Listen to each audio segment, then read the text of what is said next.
अध्याय 34। खलनायिका मुस्कुराती है, भाग 1। 20। हाँ, 20। किसी कारण से मुझे लगा कि मैच ओवरलॉर्ड काफी दयनीय था।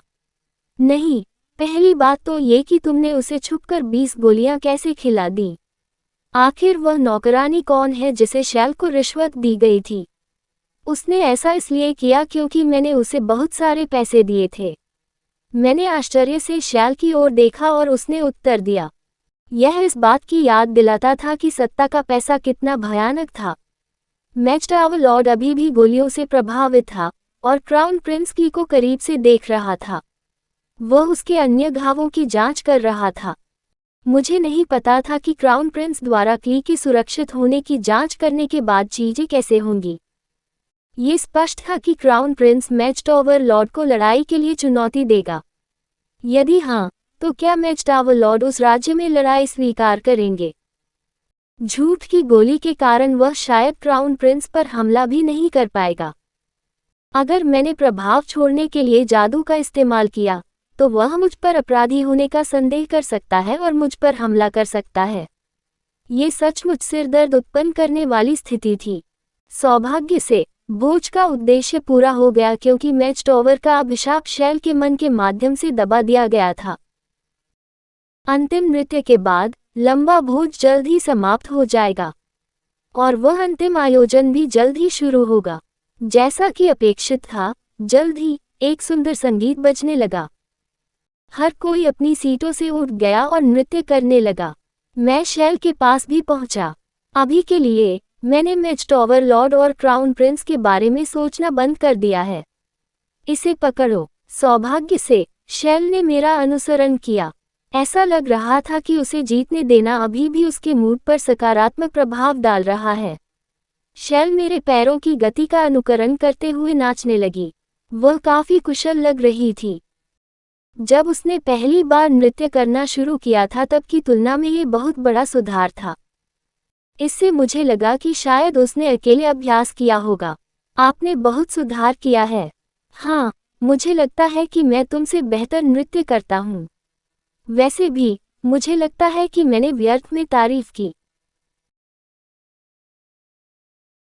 जैसे ही शैल ने साहपूर्वक आगे बढ़ना शुरू किया, मानो मेरी बातों के जवाब में अपनी नृत्य कला का प्रदर्शन कर रही हो। ऐसा कोई रास्ता नहीं था कि यह एकदम सही हो। हालांकि वह काफी कुशल हो गई थी, शैल अभी भी एक नौसिखिया थी। शैल के पैर ऐंठे जा रहे थे। कई बार तो वो झरने की कगार पर भी पहुंच गई थी। तो वह काफी हैरान नजर आ रही थी। सौभाग्य से शैल गिरी नहीं, क्योंकि मैंने उसे अपनी बाहों से सहारा दिया था। आप सचमुच नृत्य में बहुत अच्छे हैं। शैल शर्मा गया। ये कहने के बाद कि वह मुझसे बेहतर नृत्य करती है, उसने तुरंत गलती की, इसलिए उसका शर्मिंदा होना स्वाभाविक था। शैल ने मेरा हाथ थपथपाया और कहा, जैसा कि किसी ने पहले कहा था, मैं भारी हूँ, तो तुम जाने क्यों नहीं देते। शैल उस समय के बारे में बात कर रही थी जब मैं उसे नृत्य सिखा रहा था। उस समय भारी पराग के प्रभाव के कारण वह भारी थी, हालांकि मैंने उसे बताया था कि वह मोटी दिखती थी। मेरे ऐसा कहने का कारण उसे नृत्य का अभ्यास कराना था।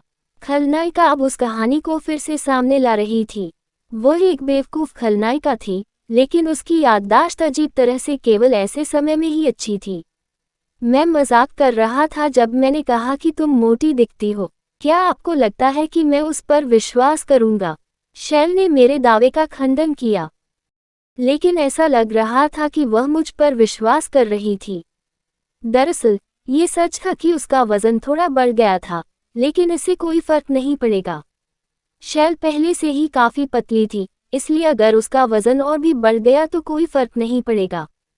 आप वास्तव में बहुत हल्के हैं, इसलिए वजन कम करने की कोशिश करने की कोई जरूरत नहीं है। वजन कम करने के लिए आपको वह व्यायाम करने की भी जरूरत नहीं है। शैल ने अपना मुंह बंद रखना जारी रखा।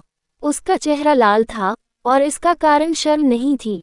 मैंने अपनी सुनने की क्षमता बढ़ाने के लिए जादू का इस्तेमाल किया। तभी मुझे एक धीमी आवाज सुनाई दी। हाँ हाँ हाँ, ये सांस लेने की कुछ अजीब सी आवाज थी। शैल बहुत धीरे धीरे सांस ले रहा था ताकि मुझे पता न चले।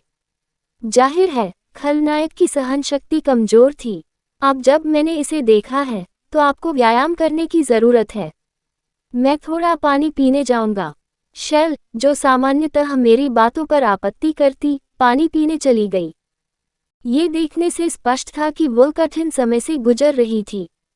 खैर, ईमानदारी से कहें तो उसे न केवल नृत्य करना था, बल्कि अपने मन को मैच टॉवर के स्तंभ में प्रसारित करना था। इसलिए अगर वह नृत्य नहीं भी करती तो भी वह कुछ हद तक थक जाती। कहानी खत्म। अलविदा।